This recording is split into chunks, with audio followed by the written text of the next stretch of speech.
Hello and welcome to Let's Crack UPSC CSE. My name is Pratik Nayak and I welcome you all on the largest YouTube platform for civil service preparation. नमस्कार दोस्तों, आप सबका स्वागत है let's crack UPSC CSE की channel के ऊपर, जहां पे मैं और मेरे साथी लोग आपके साथ डिस्कस कर रहे हैं on the various topics of UPSC preparation.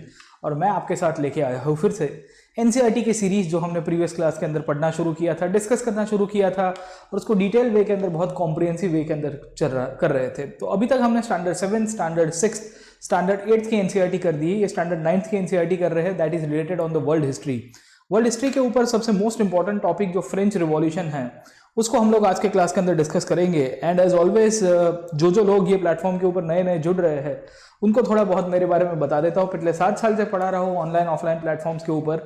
Let's crack UPSC CSE की चैनल के ऊपर मैं आपके साथ एनसीईआरटी के कोर्सेज कराऊंगा, साथों साथ I will be teaching on the Unacademy plus platform as well. ये एक ऐसा प्लेटफॉर्म है जहाँ पे इंडिया के टॉप मोस्ट एजुकेटर्स पढ़ाते हैं और वहाँ पे मैं भी आपको साथ डील कर रहा हूँ ऑन द वेरियस टॉपिक्स।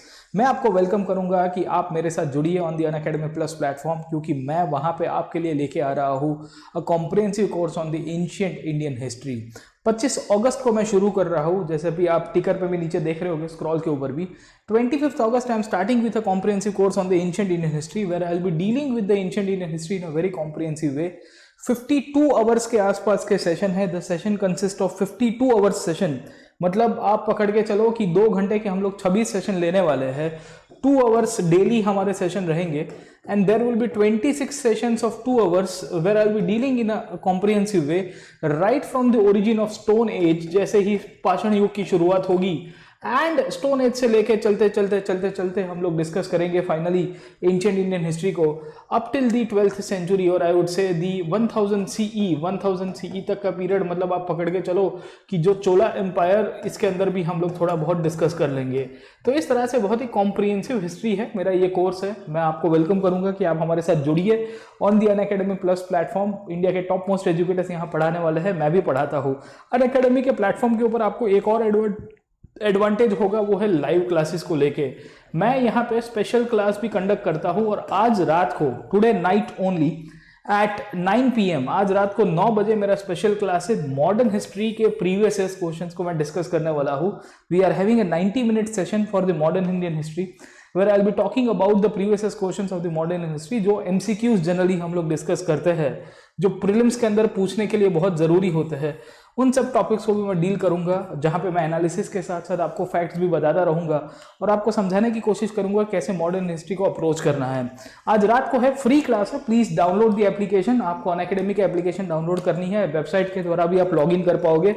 पर मैं आपको फिर से कहूंगा कि आप हमारे साथ जुड़िए टुनाइट 9 PM हमारे साथ जुड़िएगा, बहुत मजा आएगी, बहुत अच्छी तरह से हम लोग करेंगे। अनअकैडमी प्लस के ऊपर मेरे जो भी कोर्सेज है आप एक्सेस कर पाओगे once you take the subscription. Daily live classes होते हैं, इंडिया के टॉप मोस्ट एजुकेटर्स पढ़ाते हैं और फायदा ये है कि आपने एक बार कोड यूज कर दिया PN लाइव, तो उसका मतलब ये नहीं होगा कि आप खाली मेरे ही क्लासेस देख पाओगे। You are able to allowed and you are basically able to access every lectures. ठीक है, तो इंडिया के जितने भी एजुकेटर्स यहाँ पे पढ़ाते हैं, 100+ एजुकेटर्स है, उनके क्लासेस, उनके लेक्चर्स आप देख पाओगे। उनके कॉम्प्रिहेंसिव वे के अंदर उनकी जो तैयारी की जो प्रिपरेशन है कैसे होती है वो सब भी आप कर पाओगे। और इसी के कारण प्रीलिम्स मेन से लेके जो भी आपके इंटीग्रल टॉपिक्स है उन सब के लेक्चर्स को भी आप एक्सेस कर पाओगे।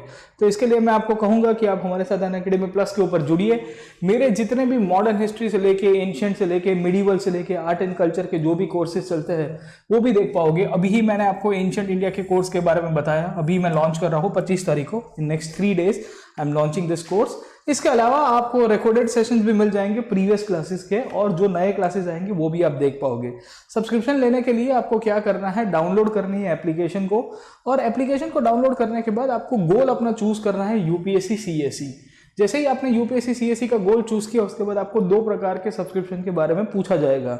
एक है प्लस सब्सक्रिप्शन, दूसरा है iconic subscription. I will suggest कि आप आइकॉनिक सब्सक्रिप्शन लीजिए in the plus only. Iconic में ये होगा कि आपको लाइव क्लासेस से लेकर टेस्ट सीरीज और स्ट्रक्चर शेड्यूल तो मिलेगा, इसके अलावा आपको एक और फैसिलिटी दी जाती है by the Unacademy, that is known as personal coach. अब ये कौन होते हैं पर्सनल कोच? तो ये एक और आपके मेंटर होंगे जो आपको गाइड करेंगे इन द प्रिपरेशन और जो आपको हेल्प करेंगे कि कैसे तैयारी को आप कॉम्प्रिहेंसिव वे के अंदर कर सकते हो, ठीक है। तो आइकॉनिक सब्सक्रिप्शन में फायदा ये होगा, तो एक एजुकेटर तो आपके साथ कनेक्टेड होगा ही, क्योंकि मैं तो आपके साथ जुड़ा ही रहूंगा तैयारी के दौरान, बट एजुकेटर के साथ साथ आपको जो पर्सनल कोच की जो एक व्याख्या होती है, बहुत सारे लोगों को होता है कि सर हमको कोई मेंटर मिल जाना चाहिए जो गाइड करने वाला, तो वो आपको हेल्प कर सकते हैं इन दिस प्रिपरेशन, ठीक है। तो मैं आपको वेलकम करूंगा कि ये पर्सनल कोच की फैसिलिटी अगर आप चाहते हो, मेंस आंसर राइटिंग हो जाएगा, आपकी प्रोफाइल रिव्यू हो जाएगी, ये सब आपको आइकॉनिक सब्सक्रिप्शन में होगा 64,000। And if you use the code PN Live, मेरा रेफरल कोड, आपको 10% डिस्काउंट हो जाएगा। उसी दौर के ऊपर 99,000 for 2 years and 89,100 for final after the using the referral code, ठीक है। तो ये इस प्रकार से आपके एडवांटेज होगी। नॉर्मल प्लस का सब्सक्रिप्शन भी ले सकते हो right from 1 month to 24 months। मैं जरूर कहूंगा कि आप मिनिमम 1 साल का लीजिए सब्सक्रिप्शन, क्योंकि 1 साल के अंदर आपको कॉम्प्रिहेंसिव तैयारी कर पाओगे और जितने भी आगे के सेशंस है वो भी आप देख पाओगे, ठीक है। और फिर हिस्ट्री के अलावा और भी सब्जेक्ट्स आपको पढ़ने होते हैं। 1 year का नॉर्मल प्लस सब्सक्रिप्शन 44,000 है, but after using the referral code you will get in 39,600। 39,600 में आपका ये कवर होगा। उसी दौर के ऊपर 2 years का 64,000 है, but after using the referral code 57,600 में आपका ये कवर हो जाएगा, ठीक है। तो ये आपको एडवांटेज होगा। EMI ऑप्शन भी अवेलेबल है। मेरे आज 9 बजे का स्पेशल क्लास है, प्लीज अटेंड करिएगा, आपको बहुत मजा आएगी। हिस्ट्री को कैसे हम लोग है ना एनालिटिकली देखते हैं इन द प्रीवियस क्वेश्चंस, उसके बारे में मैं आपको पढ़ाने वाला हूँ। चलिए शुरू करते हैं। हम लोग फ्रेंच रिवॉल्यूशन को पढ़ रहे थे और फ्रांस की क्रांति का एज यूजुअल टाइमलाइन अप्रोच को समझने की कोशिश करते हैं। तो मैंने आपको फ्रांस की क्रांति का जब टाइमलाइन पढ़ाने की शुरुआत की थी, तो होपफुली आपको कंसेप्चुअली क्लियर हो गया होगा तो फ्रांस की क्रांति कितने फेजेस में चलती है। तो मैंने आपको प्रीवियस क्लासेस के अंदर जब टाइमलाइन अप्रोच के द्वारा पढ़ाने की कोशिश की, तो आपको बताया था कि फ्रांस की क्रांति होती है 1789 के अंदर, और 1789 में जब फ्रांस की क्रांति हुई तो पब्लिक ने इनफैक्ट राजा के सामने विद्रोह कर दिया था, और ये जो विद्रोह हुआ था इसी को ही हम लोग फ्रांस की क्रांति के रूप में पहचानते हैं, right.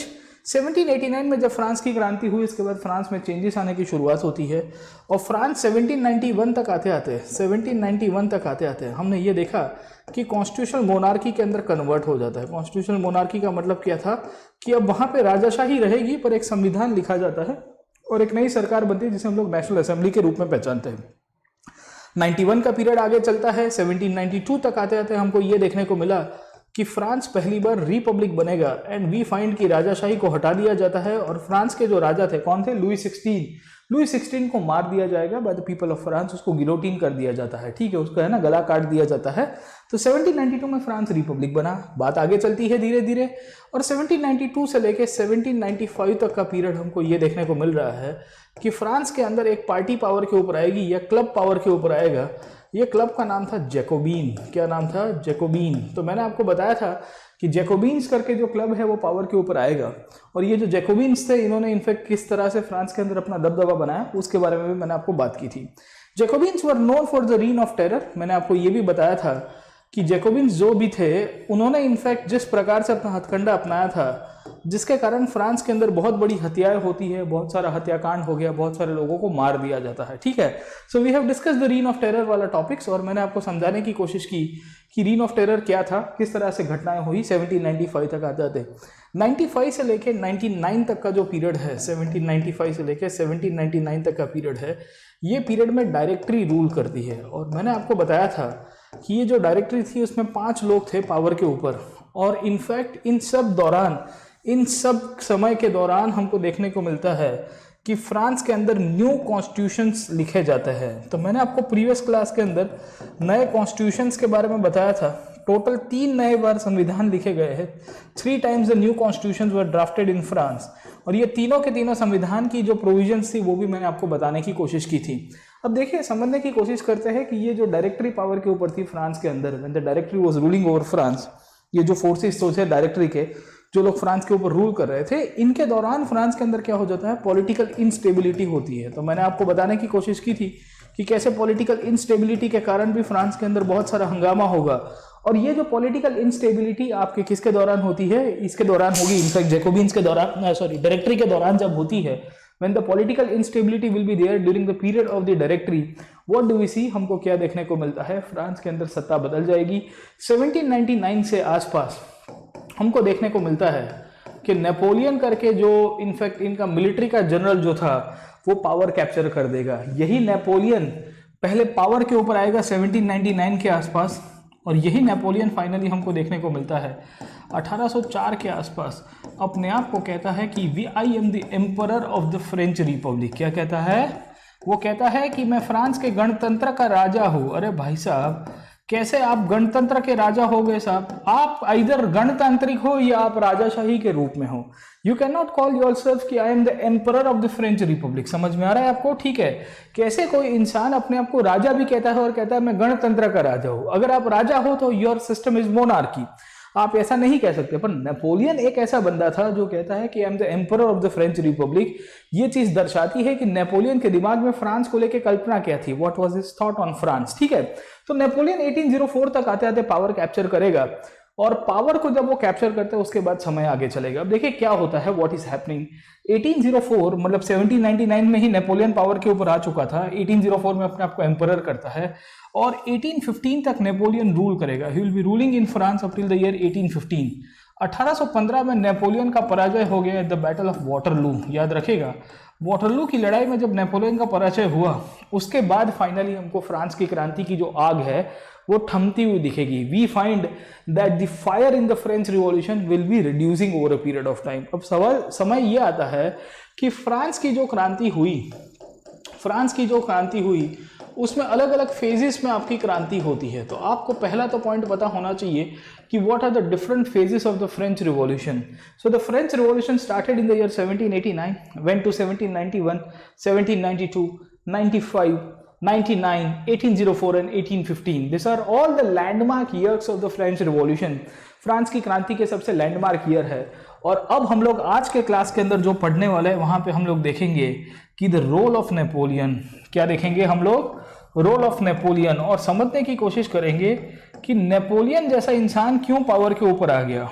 Y Napoleon came to power and how Napoleon came to power. Napoleon कैसे पावर के ऊपर आया है, उसको कौन सत्ता के ऊपर लेके आया था, इन सब पॉइंट्स के ऊपर भी डिस्कस करेंगे। ठीक है, so I will be discussing about all this points. मैं आपको ये जितने भी पॉइंट्स है इन सब के ऊपर डिस्कस कराऊंगा और आपको समझाने की कोशिश करूंगा कि कैसे नेपोलियनिक वॉर्स के कारण, मतलब नेपोलियन ने जो भी युद्ध किए, नेपोलियन ने जो भी लड़ाई किया, उसके कारण फाइनली वाटरलू में उसको पराजित किया जाता है by confederacy of forces. Europe के बहुत सारे राजा रजवाड़े थे, वो सब के सब इकट्ठे होंगे, नेपोलियन को पराजित करेंगे। अब ये क्यों करेंगे, कैसे करेंगे, इसके ऊपर थोड़ा बहुत डिस्कस करते हैं।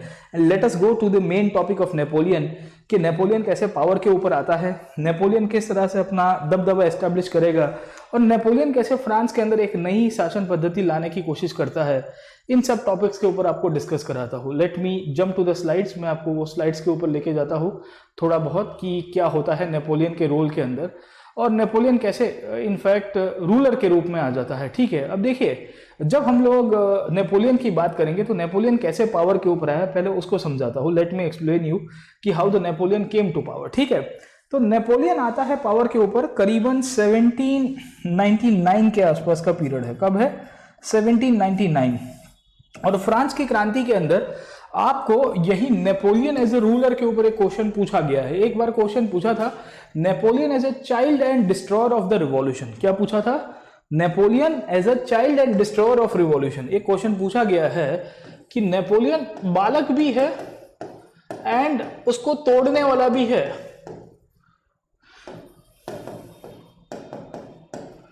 ये क्वेश्चन यूपीएससी ने पूछा था कि नेपोलियन को क्यों child and destroyer of revolution के रूप में पहचाना गया है, why he is considered as the child and destroyer of the revolution. ठीक है, तो इसके ऊपर कभी डिस्कस करेंगे, आप मेरे प्लस कोर्सेज के ऊपर आइएगा। मैं आपको बहुत नेपोलियन के ऊपर, क्योंकि नेपोलियन को पढ़ना बहुत जरूरी है when we understand the world history. अगर हमको दुनिया का इतिहास समझना है, दुनिया में जो भी घटनाएं हो रही है उसको अगर हमको एनालिसिस करना है, तो we need to understand the role of Napoleon.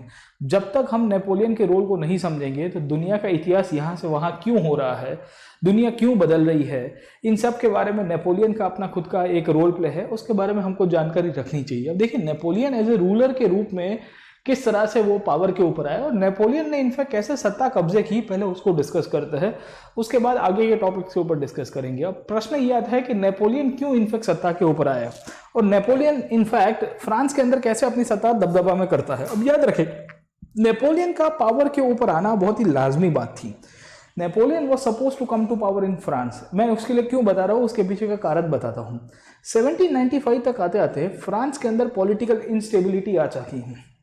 Political instability का मतलब क्या है, ये जो जैकोबिन्स करके जो क्लब था जिसका लीडर हुआ करता था रॉबिस्पेयर, मैंने आपको प्रीवियस क्लासेस के अंदर बताया था कि रॉबिस्पेयर ने क्या किया था। तो ये जो जैकोबिन्स करके जो क्लब है उसके कारण लोग नाराज थे, इसके लिए उसको हटा दिया जाता है और 5 लोगों के हाथ में सत्ता दी जाती है।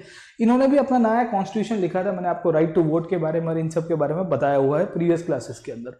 अब सवाल ये है और प्रश्न यही है यहाँ से, the main fundamental question that raises out of this whole topic is that कि नेपोलियन जो है वो 1799 में सत्ता क्यों कब्जे करता है।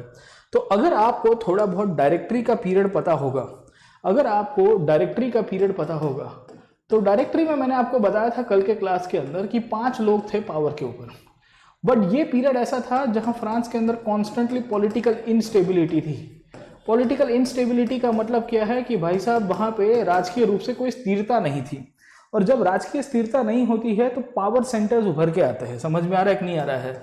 सो वी सी फ्रांस के अंदर एक से ज्यादा पावर सेंटर्स उभर के आए थे और सब लोग फाइट कर रहे थे कि भाई देखो सत्ता हमारे हाथ में रहनी चाहिए। एक्चुअली डायरेक्टरी के सामने फ्रांस के अंदर एक और बॉडी उस टाइम पे जो काम कर रही थी जिसका नाम था लेजिस्लेटिव काउंसिल्स। अगर आपको याद होगा तो ये उनकी विधान परिषदें हुआ करती थी जो 1795 के कॉन्स्टिट्यूशन के बाद बनती है। ये जो लेजिस्लेटिव काउंसिल्स करके जो बॉडी है, इन सब के बीच में कॉन्स्टेंटली कन्फ्लिक्ट चल रहा था। सो इसी के कारण वी फाइंड कि फ्रांस के अंदर conflict with in the government भी एक बहुत बड़ा फैक्टर हुआ करता था, जहां पे मल्टीपल पावर सेंटर्स होने के कारण स्ट्रगल हो रही है। और जब स्ट्रगल हो रही थी इसी दौरान फ्रांस के ऊपर बहुत सारे फॉरेन इन्वेजन्स भी हो रहे थे। फॉरेन इन्वेजन्स का मतलब क्या है कि जो फ्रांस के नेबरहुड कंट्रीज हुआ करते थे या जो फ्रांस के नेबरिंग किंग्स हुआ करते थे, कौन हुआ करते थे? नेबरिंग किंग्स हुआ करते थे। ये नेबरिंग किंग्स ने भी इनफैक्ट फ्रांस के ऊपर बहुत बड़ी मात्रा में अटैक करना शुरू कर दिया था।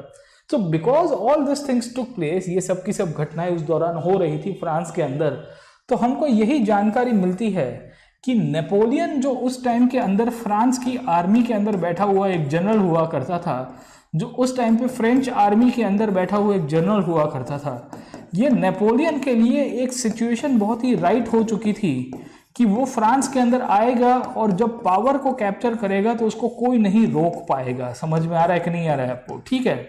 सो because Napoleon who was already having some kind of military power in France and he was also popular among the French people, इसकी पॉपुलैरिटी भी अच्छी थी, तो इसने जब 1799 में जब सत्ता अपने हाथ में ले ली, व्हेन ही कैप्चर्ड पावर, तो फ्रांस के अंदर कोई ज्यादा बगावत नहीं होती है।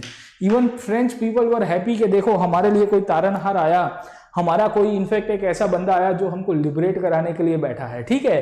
तो इस तरह से हम लोग नेपोलियन को याद रखते हैं कि नेपोलियन का फ्रांस के ऊपर आना 1799 में और डायरेक्टरी का डिक्लाइन में जाना ये बहुत लाजमी बात थी, क्योंकि डायरेक्टरी 1795 से लेके जो 1799 तक रूल करती है इसके अंदर बहुत सारे आपके वीकनेसेस हुआ करते थे। याद रखेगा कि the weaknesses of the directory was responsible behind the rise of, I would say, Napoleon. ठीक है।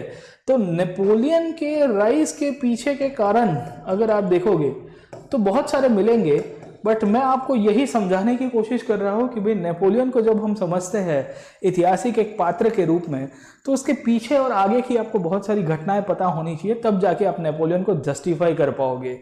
ये नेपोलियन 1799 में पावर कैप्चर करेगा। कब करेगा? 1799 में। और यहां से ही नेपोलियन का अब समय चालू होता है।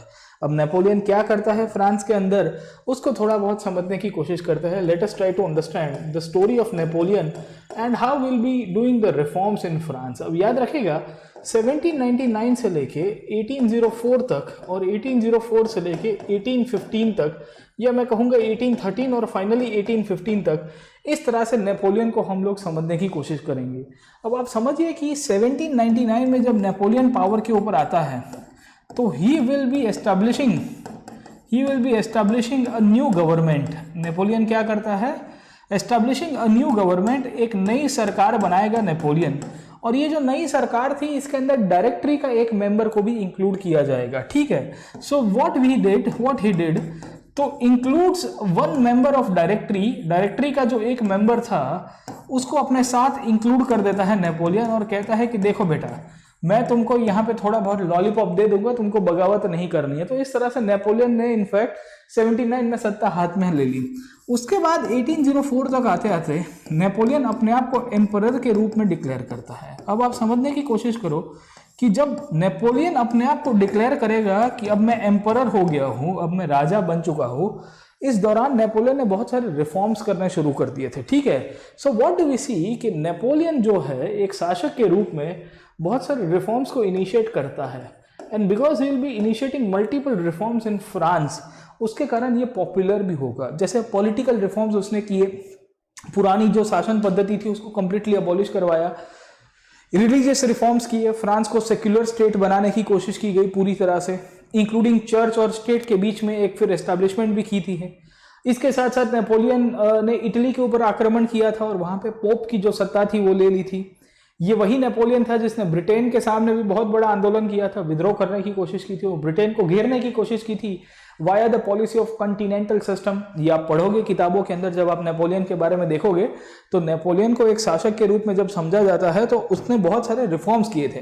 तो उसमें इसकी जो मिलिट्री पॉलिसीज थी उसके अंदर तो बहुत ही एग्रेसिव और फॉरवर्ड पॉलिसी के लिए नेपोलियन जाना जाता है।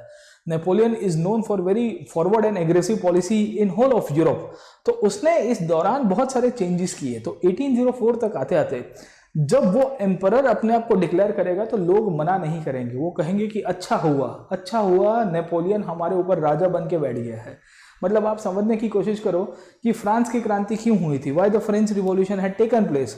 फ्रांस की क्रांति होती है राजा के कारण, क्योंकि पब्लिक राजा से नाराज थी। याद आया कि नहीं आया? मैंने अभी आपको थोड़ी देर पहले बताया कि फ्रांस के अंदर क्रांति क्यों हुई थी, क्योंकि पब्लिक और राजा के बीच में संघर्ष था कि नहीं था?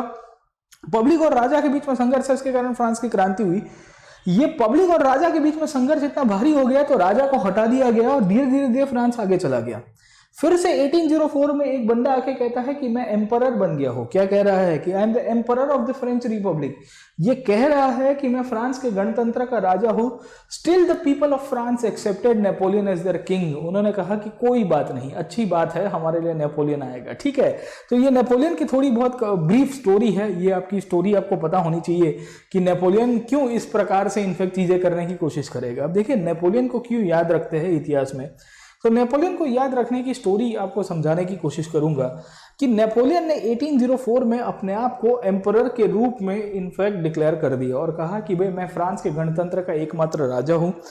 फ्रांस की पब्लिक ने उसको एक्सेप्ट किया कि भाई तुम हमारे राजा हो, तुम अच्छा काम कर रहे हो, इसके लिए हमको कोई प्रॉब्लम नहीं है। गेटिंग माय पॉइंट, है ना? So we see because of the political instability in the directory, ये पॉलिटिकल इंस्टेबिलिटी के कारण नेपोलियन पावर के ऊपर आता है और नेपोलियन जो है पूरी तरह से यूरोप के अंदर बहुत सारे चेंजेस लाने की कोशिश करेगा। ये वही नेपोलियन है जिसने 1804 तक आते आते यूरोप के आजू बाजू के कंट्रीज के अंदर आग लगाने की शुरुआत की। अब देखिए फ्रांस की क्रांति अभी फ्रांस तक सीमित थी। नेपोलियन जैसे पावर के ऊपर आएगा फ्रांस की क्रांति यूरोप में फैल जाएगी। इसको हम लोग क्या कहेंगे? हब एंड स्पोक मॉडल के रूप में पहचानेंगे। क्या कहेंगे? हब एंड स्पोक मॉडल के रूप में पहचानेंगे।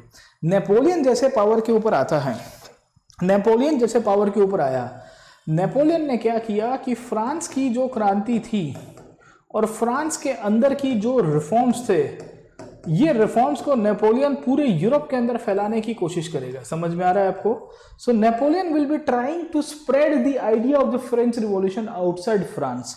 जैसे मैं कहूंगा कि he will be trying to fight against the England, he will be trying to fight against the Italy, he will be trying to capture the German areas, he will be trying to fight in the Spain, he will be trying to see in the other European portions। तो आप समझने की कोशिश करो कि Napoleon ने जितने भी यूरोप के आजू बाजू वाले जो प्रदेश थे उन सब के ऊपर अपना दबदबा एस्टैब्लिश करने की कोशिश की थी, क्योंकि नेपोलियन चाहता था कि ये सब विस्तारों के ऊपर फ्रांस का प्रभुत्व रहे और जो ओल्ड मोनार्की है, क्या है? एंशिएंट रिजीम है। क्या कहते हैं? एंशिएंट या ओल्ड रिजीम है, वो टूटने के बाद एक नेपोलियनिक सिस्टम वहां पे पावर के ऊपर आया। कौन आया? नेपोलियनिक सिस्टम पावर के ऊपर आया। नेपोलियनिक सिस्टम का मतलब क्या होता है मेरे दोस्तों? इसका मतलब ये होगा कि नेपोलियन जैसा सोचता है वैसी शासन पद्धति ये सब देशों में पावर के ऊपर आनी चाहिए। समझे कि नहीं समझे? सो बिकॉज नेपोलियन चाहता था कि ये नेपोलियनिक सिस्टम यहाँ पे बने।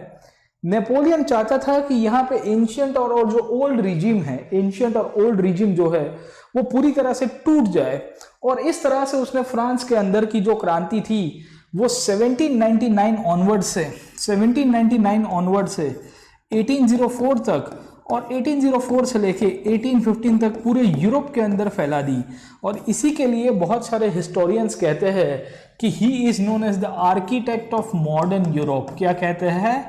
Architect of modern Europe. ठीक है, ये सब किताबों के अंदर, और आप जब कोई भी अच्छी खासी रेफरेंस बुक पढ़ोगे तो उसमें आपको इस प्रकार के स्लोगन्स और टाइटल दिए जाते हैं कोई शासक के लिए। मैं आपको नेपोलियन को डेप्थ में पढ़ा रहा हूँ एनालिटिकली। नेपोलियन को पढ़ना बहुत ही इंपॉर्टेंट है यूरोप की हिस्ट्री को लेके। और मेरे प्लस कोर्सेज के अंदर मैं करीबन 1.5-2 घंटे, 1.5 घंटा तो मिनिमम नेपोलियन के लिए चर्चा करता हूँ, क्योंकि नेपोलियन ने पूरी तरह से यूरोप के इतिहास को बदल दिया था। और नेपोलियन को जब हम लोग ऑप्शनल लेवल के अंदर पढ़ते हैं, when we try to understand the role of Napoleon in the history optional, तो वहां पे तो नेपोलियन ने बहुत बड़ी मात्रा में तरखाट मचाया था। ठीक है, सो उसके बारे में भी कभी डिस्कस करेंगे हम लोग। But why he is known as the architect of modern Europe, उसके पीछे का कारण यही है कि उसने इन सब कंट्रीज के ऊपर इंपैक्ट फैलाई थी। यूरोप का कोई प्रदेश बाकी नहीं था जहां नेपोलियन का प्रभाव ना पड़ा हो। और जो पुरानी डायनेस्टीज थी, जो डायनेस्टीज हुआ करती थी, जो नेबरिंग किंगडम के अंदर रूल किया करती थी, उनको इसने डिफीट किया था, उनको पराजित करके वहां पे पब्लिक को पावर दे दिया था। तो इसके कारण नेपोलियन को याद रखते हैं एक शासक के रूप में, नेपोलियन को याद रखा जाता है एक रूलर के रूप में, एक रिफॉर्मर के रूप में, कि कैसे नेपोलियन ने आके पूरी तरह से फ्रांस की क्रांति को फ्रांस के बाहर लेके गया है। और इसके लिए इनफैक्ट नेपोलियन जो है, जिसने इतना बहुत सारा अपना ज्योग्राफिकल स्प्रेड किया था, क्या किया था? अपना ज्योग्राफिकल एम्पायर बनाने की कोशिश की थी। तो नेपोलियन ने जो पूरे यूरोप के अंदर ज्योग्राफिकल एम्पायर बनाया, तो उसके कारण एक इंडिया का राजा था जिसका नाम था समुद्रगुप्त, जिसने प्राचीन भारत के अंदर in the ancient India, Samudragupta ने भी एक बहुत बड़ा ज्योग्राफिकल एम्पायर इंडिया में बनाया था। तो वी ए स्मिथ जैसे हिस्टोरियंस लिखते हैं कि Samudragupta is the Napoleon of modern India. ठीक है, ancient India, sorry my bad. ये समुद्रगुप्त ने भारत के अंदर साम्राज्य बनाया, वैसा ही साम्राज्य नेपोलियन ने बनाया। कहां पे बनाया? यूरोप के अंदर बनाया। समुद्रगुप्त ने भारत के अंदर जो साम्राज्य बनाया, वैसा ही साम्राज्य यूरोप के अंदर नेपोलियन ने बनाया। बट इतिहास ये लिखता है कि Samudragupta is known as the Napoleon of modern India और I would say ancient India.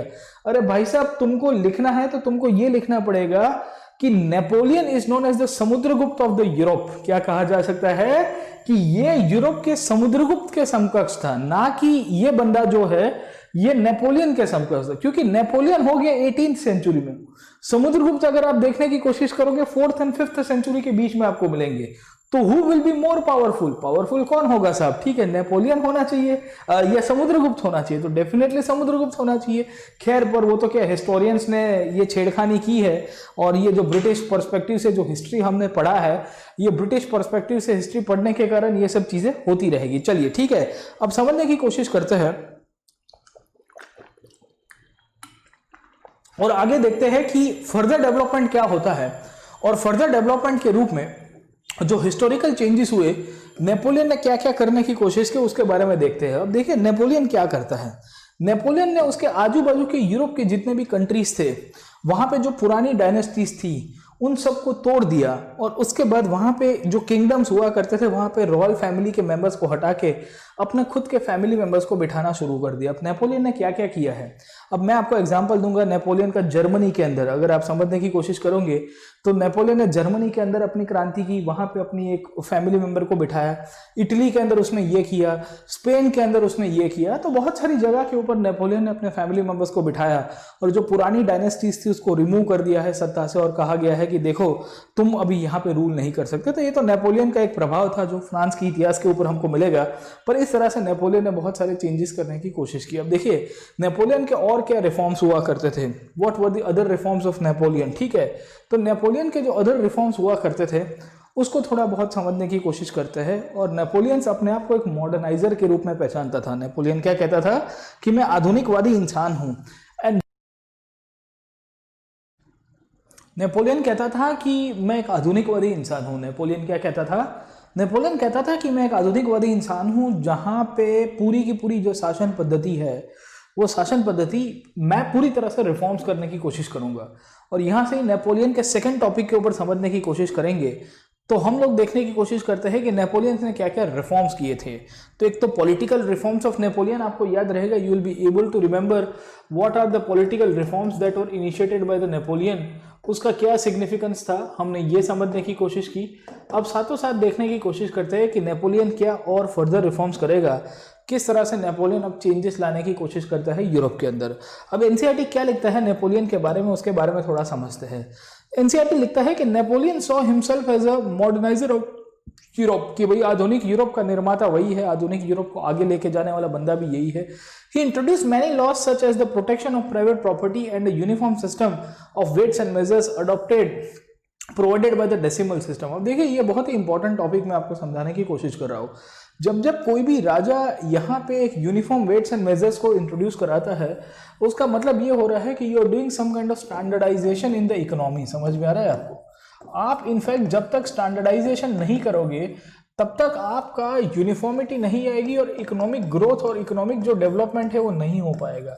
मतलब आप 2 किलो टमाटर भारत के अंदर, गुजरात के अंदर लेने जाओ और महाराष्ट्र में लेने जाओ, you do not find uniformity, then what will happen.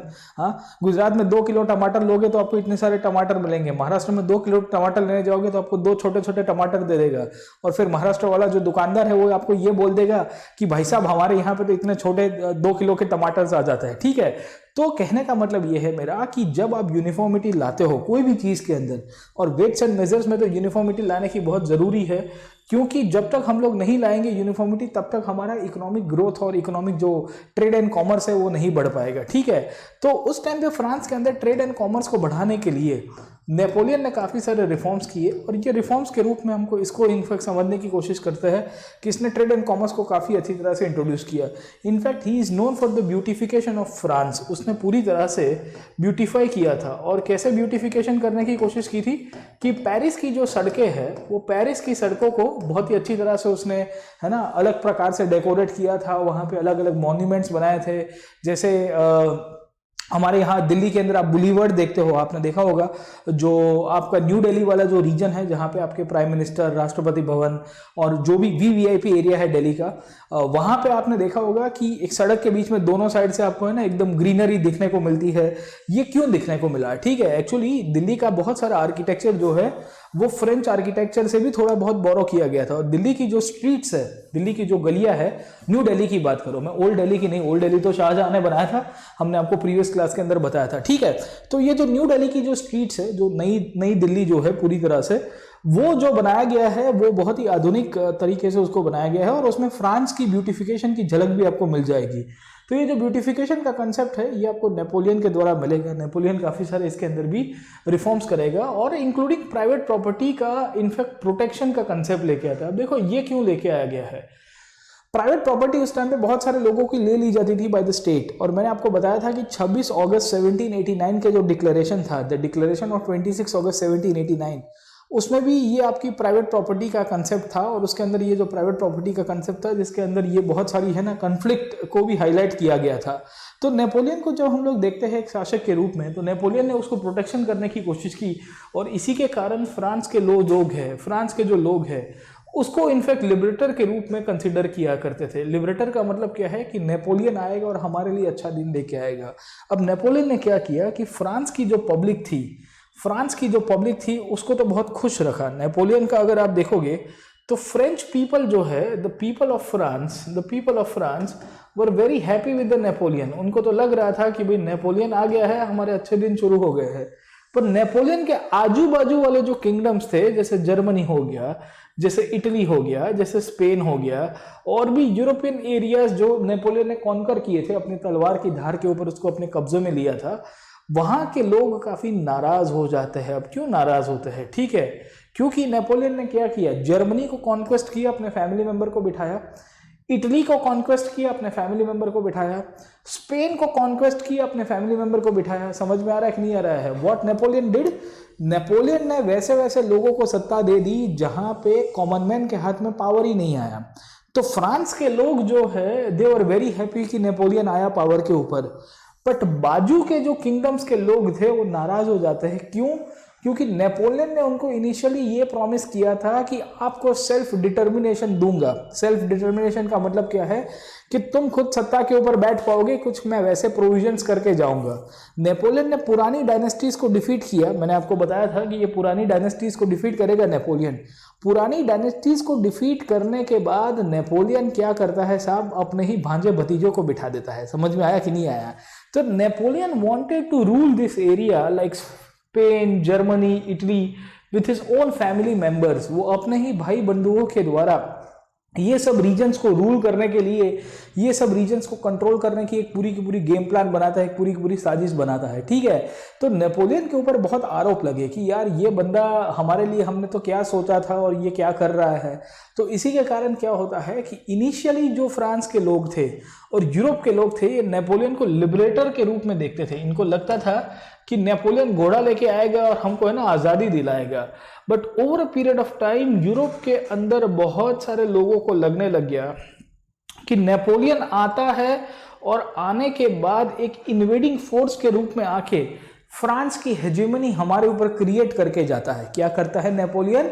Napoleon will be invading over a particular region. एक प्रदेश के ऊपर आक्रमण करने के बाद नेपोलियन फ्रांस का दबदबा वहां पे छोड़ के चला जाता है। तो इसके कारण क्या हो रहा है, what is happening, because of all these cases there was a people in France, there was a section of people in France who was not happy with the Napoleonic reforms।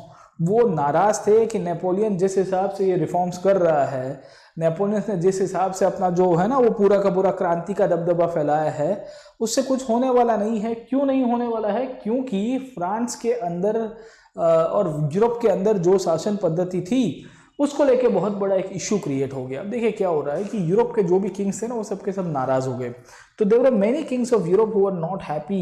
जो ओल्ड रिजिम वाले लोग थे, old regime का मतलब क्या है कि जो आजू बाजू के जो किंगडम्स के थे जिनको पसंद नहीं आ रहा था, इनमें ओल्ड रिजिम में एक ऑस्ट्रिया करके भी एक किंगडम हुआ करता था। अब ऑस्ट्रिया के ऊपर भी नेपोलियन ने अपना दबदबा फैलाने की कोशिश की थी। अब क्या होता है कि नेपोलियन के सामने एक पूरी कॉन्स्पिरेसी रची जाती है। क्या होता है, 1804 से लेके 1815 तक आते आते हमको देखने को मिलता है कि नेपोलियन ने बहुत बड़ा एक्सपांशन किया और इसी के कारण he was known as the architect of modern Europe. उसने यूरोप का नक्शा बदलने की कोशिश की। अब देखिए, आप नक्शा बदलने की कोशिश तो कर रहे हो, आपने बहुत सारे पुराने राजा को हटा के नए राजा को पावर के ऊपर बिठा दिया, पर पुराने राजा चाहते थे कि उनका दबदबा बना रहे, पुराने राजा चाहते थे कि उनकी सत्ता बनी रहे, पुराने राजा चाहते थे कि उनको पावर के ऊपर से कोई हटा ना पाए। समझ में आया कि नहीं आया आपको? Because the old kings were of the opinion that we should rule over Europe. हमारी जो पुरानी डायनेस्टीज है, इन सब ने एक साजिश बना दी। समझे कि नहीं समझे? तो क्या होता है कि ऑस्ट्रिया करके जो कंट्री है या जो किंगडम था, उसकी अध्यक्षता में एक अलायंस बनती है। समझे कि नहीं समझे? अलायंस ऑफ किंग्स, बहुत सारे जो राजे रजवाड़े हैं वो सब के सब इकट्ठे होंगे। On all this alliance of Kings will be coming together. तो बहुत सारे राजे रजवाड़ों की एक संगठन बनता है, एक गठबंधन बनेगा और ये लोग डिसाइड करते हैं कि हम लोग नेपोलियन को डिफीट करेंगे और यूरोप के अंदर जो नेपोलियन ने पुरानी जो शासन पद्धति इनफैक्ट हटाने की कोशिश की थी उसको फिर से रीइंस्टेट करेंगे। तो क्या होता है, 1813 में पहली बार लड़ाई होती है, द बैटल ऑफ लिप्जिग। आप किताबों के अंदर पढ़िएगा, आपको मिलेगा in the battle of Leipzig the very first time Napoleon was defeated. उसको हरा दिया जाता है बाय द यूरोपियन फोर्सेस। उसको हराने के बाद नेपोलियन को जेल के अंदर लॉक किया जाता है। नेपोलियन वहां से भाग जाएगा, फिर से अपनी आर्मी को रीइंस्टेट करेगा, वो अपनी सेना को फिर से बनाएगा। अगेन इन द ईयर 1815, 1815 में नेपोलियन के साथ फिर से इन लोग को लड़ाई करनी पड़ी क्योंकि नेपोलियन दूसरी बार वापिस आया था। 1815 में नेपोलियन वापिस आया एंड फिर वाटरलू की लड़ाई होती है, the battle of Waterloo. And in this battle of Waterloo Napoleon will be defeated. याद रखेगा कि 1815 में नेपोलियन का डिक्लाइन जब होता है, नेपोलियन का डिक्लाइन जब होता है तो वाटरलू नाम की जो जगह है बेल्जियम के अंदर जगह आई हुई है। ठीक है, it's a place in Belgium ये बेल्जियम के अंदर नेपोलियन का पराजय हुआ 1815 में by the group of the European Kings. Europe के अलग अलग राजा थे, उसमें ऑस्ट्रिया का एक युवराज हुआ करता था, मंत्री था उनका, जिसका नाम था मेटरनिक। मेटरनिक करके ऑस्ट्रिया का एक युवराज था, ठीक है। वो मेटरनिक ने एक पूरी की पूरी ठगबंधन बनाई थी, पूरी की पूरी, और उसके कारण फिर नेपोलियन का पराजय हो गया। तो यूरोप में नेपोलियन का दबदबा बहुत चला है। नेपोलियन के बारे में और भी डिस्कस कर सकते हैं, but I feel that NCERT में इतना दिया है तो हम लोग इतना ही रखते हैं और आगे बढ़ने की कोशिश करते हैं कि 1815 में जब नेपोलियन को डिफीट किया गया उसके बाद क्या होता है। तो नेपोलियन ने बहुत बड़ी इम्पैक्ट छोड़ के रखी है। और आज की तारीख के अंदर भी हम लोग जब देखते हैं कि द आइडिया ऑफ लिबर्टी, जो आधुनिक कानून व्यवस्था, और जो यूरोप के अंदर इनफैक्ट नेपोलियन ने जो चेंजेस किए थे अभी भी हमको देखने को मिलते रहते हैं। एक्चुअली नेपोलियन के बारे में इंटरेस्टिंग बातें बताता हूं मैं आपको। नेपोलियन ने 1804 के आसपास अपना एक कानून लिखा था जिसका नाम था नेपोलियनिक कोड। क्या नाम था? Napoleonic code. ये नेपोलियनिक कोड के द्वारा नेपोलियन ने रूल ऑफ लॉ को एस्टैब्लिश कराया था, इंक्लूडिंग एजुकेशन के रिफॉर्म्स किए थे, इंक्लूडिंग आप समझने की कोशिश करोगे तो नेपोलियन वाज द वन जिसने रिफॉर्म्स के रूप में हम लोग कह सकते हैं कि जो अदर चेंजेस करने की कोशिश की थी उसमें स्कूल एजुकेशन के रूप में उसने करिकुलम नई तरह से डिज़ाइन कराया था। तो बहुत सारा इम्पैक्ट नेपोलियन का हमको मिलेगा और इसी के कारण हिस्टोरियंस ने और इतिहास के अंदर नेपोलियन को one of the greatest Kings modern European history के अंदर कंसिडर किया जाता है और यूरोप को और वर्ल्ड को बहुत सारी चीज़ें सिखाई है। 1815 में जब इनफैक्ट नेपोलियन का पराजय होगा, थोड़ा बहुत आपको चीज़ें समझा देता हूँ। 1815 के अंदर जब इनफैक्ट नेपोलियन का पराजय होगा, कब होगा? वाटरलू की लड़ाई के अंदर होगा। तो 1815 के अंदर फिर यूरोप के अंदर एक नई शासन पद्धति की शुरुआत होगी जिसे हम लोग कहते हैं वियना कांग्रेस सिस्टम। या वियना के अंदर ऑस्ट्रिया का जो कैपिटल हुआ करता था, वहाँ यूरोप के राजाओं की एक मीटिंग होती है इन द ईयर 1815 और 1815 में एक वियना सिस्टम की शुरुआत होती है। क्या कहते हैं? वियना सिस्टम की शुरुआत होती है। ये मेटरनिक सिस्टम की शुरुआत कहते हैं उसको। क्या कहते हैं?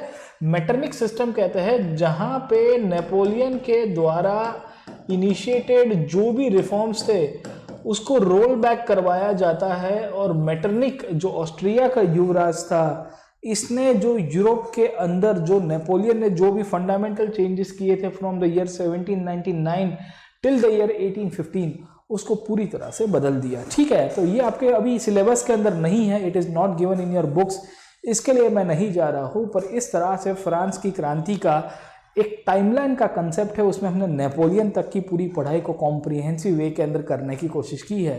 होपफुली अगर आपको पूछा जाए question Napoleon as a reformer, Napoleon as a child and destroyer of revolution, तो आप थोड़ा बहुत इसके ऊपर से प्रकाश पाड़ पाओगे, आप अपना अपना जो ओपिनियन है वो दे पाओगे।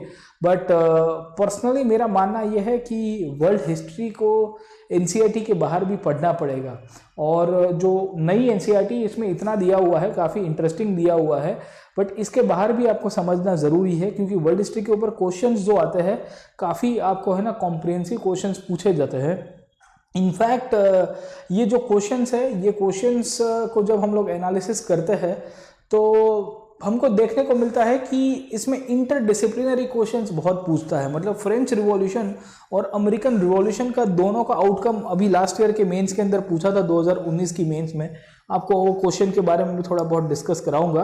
बट इस तरह से फ्रांस की क्रांति आपकी फाइनली कंक्लूड होती है और फ्रेंच रिवॉल्यूशन आपका कंक्लूड होने के बाद अब यहाँ से ही हम लोग 3, 4, 5 क्वेश्चंस इसके ऊपर डिस्कस करेंगे और ये टॉपिक को यहाँ पे ही कंक्लूड करेंगे। अब देखिए, मैं आपको ये इसके ऊपर और 3-4 बार इशू है उसको थोड़ा बहुत डिस्कस कराने की कोशिश करूँगा और समझाने की कोशिश करूँगा कि नेपोलियन के अलावा फ्रांस की क्रांति के अंदर से 3-4 क्वेश्चंस और क्या बन सकते हैं। What are the other questions that can be asked from the French revolution. ठीक है, let me explain you all this points और उसके बाद हम लोग इसको यहाँ पे कंक्लूड कर सकते हैं।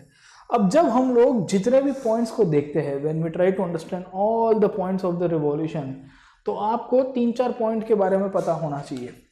पहला पॉइंट पता होना चाहिए। आज हम लोग लंबा लेक्चर ले रहे हैं बाय द वे, ठीक है। जो स्टूडेंट्स अभी अभी जुड़ रहे हैं, आज का हमारा सेशन होगा 2 घंटे के आसपास हो जाएगा, 1.5-2 घंटे के बीच में। ये जितने भी फ्रेंच रिवॉल्यूशन के टॉपिक है उसको कंक्लूड करके ही मैं आज कंक्लूड करूंगा, ठीक है। तो उसके सिवा उठने वाला नहीं हूँ, तो आप भी थोड़ा बैठ जाइएगा, ठीक है। और आज रात को 9 बजे मेरा सेशन है he I have got a 9 PM session, ठीक है। तो अभी जैसे ये खत्म होगा उसके बाद 9 बजे हम लोग वापस मिलेंगे, ठीक है। कहाँ पे? अनअकैडमी के ऊपर मिलेंगे, free classes, special classes previous question का, ठीक है।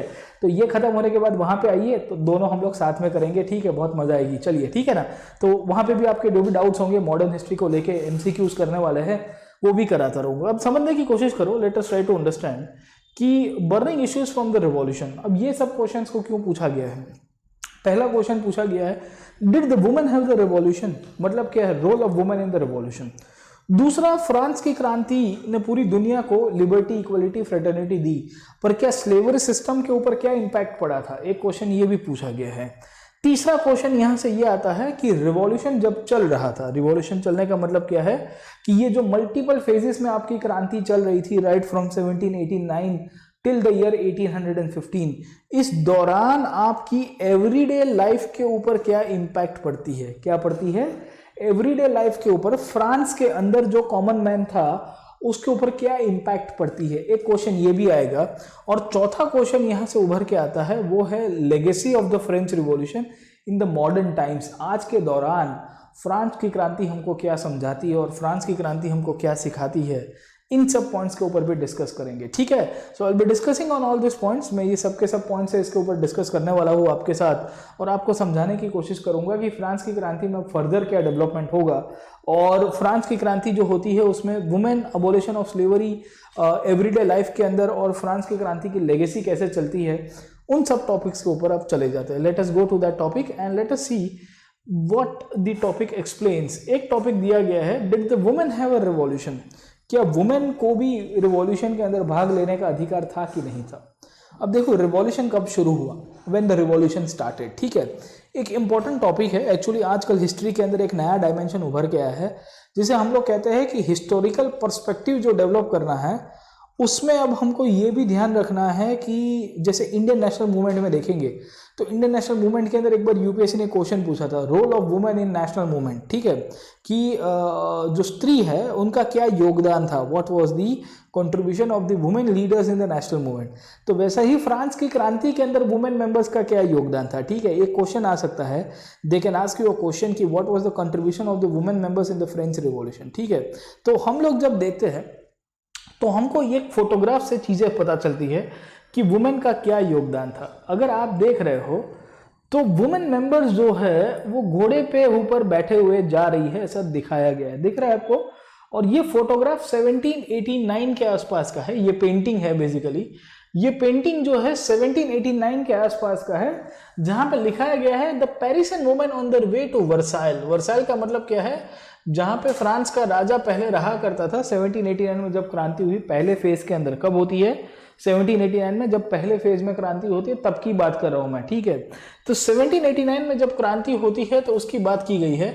This print is one of the many pictorial representatives of the events of the 5th October 1789 when women march to Versailles and brought the king back with them to Paris. मतलब क्या है साहब, women का एक बहुत बड़ा मार्च होता है, स्त्रियों का एक बहुत बड़ा है ना, एक लॉन्ग मार्च होगा जहां पे वुमेन मेंबर्स रास्ते के ऊपर उतर जाएगी और राजा को खींच के लेके आएगी कि आओ हमारे साथ वापिस आओ, तुमको पेरिस के दिखाते हैं कि क्या सिचुएशन हो गई है। तो उससे हमको समझ में आता है कि वुमेन का कंट्रीब्यूशन कैसे हुआ करता था, वुमेन का क्या योगदान आपको ये फ्रेंच रिवॉल्यूशन के अंदर मिलेगा, ठीक है।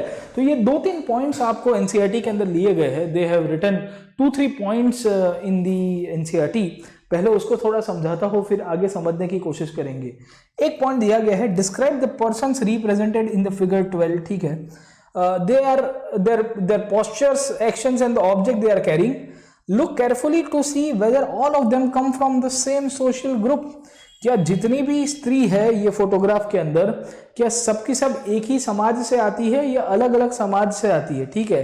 एक ये पूछा गया है, what symbols has the artist included in the image, what do they stand for, do the actions of the women reflect traditional ideas of how women were expected to behave in public, what do you think, does the artist sympathize with the women's activities or he is critical of them, discuss your view in the class, ठीक है। ये बहुत interesting painting से ही आपको चीजें समझ में आती है कि फ्रांस की क्रांति के अंदर आर्टिस्ट ने किस तरह से दिखाया गया है। अब पहला क्वेश्चन आप समझने की कोशिश करोगे, their actions, postures and the object they are carrying, ठीक है।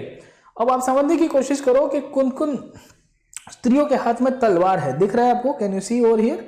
अगर आप देख रहे होगे यहाँ पे, there many women members who are carrying some kind of sword in their hand.